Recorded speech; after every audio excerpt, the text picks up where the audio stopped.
தேவனாகிய கர்த்தரை ஆபிரகாம் ஏன் விசுவாசித்தான் என்று படித்து அறிந்து கொள்வோம். வேதாகமத்திலே ஆதியாகமம் 15ஆம் அதிகாரம் 5ஆம் வசனம்.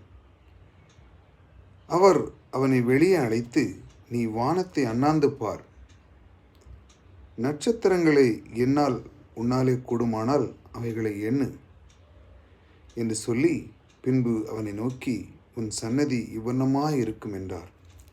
அவன் கர்த்தரை விசுவாசித்தான், அதை அவர் அவனுக்கு நீதியாக எண்ணினார். தேவனிடம் அந்த வார்த்தை வருகிறது ஆபிரகாமை நோக்கி, நீ நட்சத்திரங்கள் எண்ணிப்பார், உன்னால் கூடுமா, இந்த அளவுக்கு உன்னுடைய சன்னதியை பெருக பண்ணுவேன் என்று அவர் முகமுகமாக அவனுக்கு சொல்லுகிறார், வாக்கு பண்ணுகிறார்.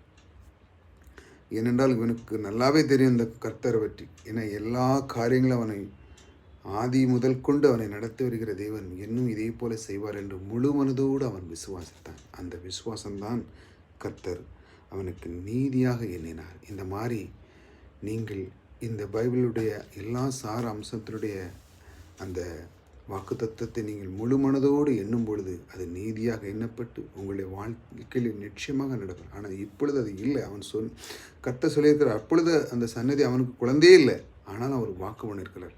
வாக்கு மாறாதவர் நம்மோடு கூட இருக்கிறார். ஆகையால் இன்று சூழ்நிலைகள் இப்படி இருக்கலாம், ஆனால் தேவன் சொல்லியிருக்கிறார், ஒரு நாளும் குறையாது. அவர் சொல்றார், நட்சத்திரங்கள் எண்ணுமானால் அந்த அளவுக்கு நான் உன்னுடைய சன்னதியை பெருக்குவேன் என்று சொன்ன அந்த ஆண்டவர் உங்களோடு கூட இருந்து உங்களுடைய வாழ்க்கையில் எல்லா குறைகளையும் நீக்கி கர்த்தர் எல்லா நன்மைகளையும் உங்களுக்கு தருவார். கர்த்தர் உங்களோடு கூட இருக்கிறார்.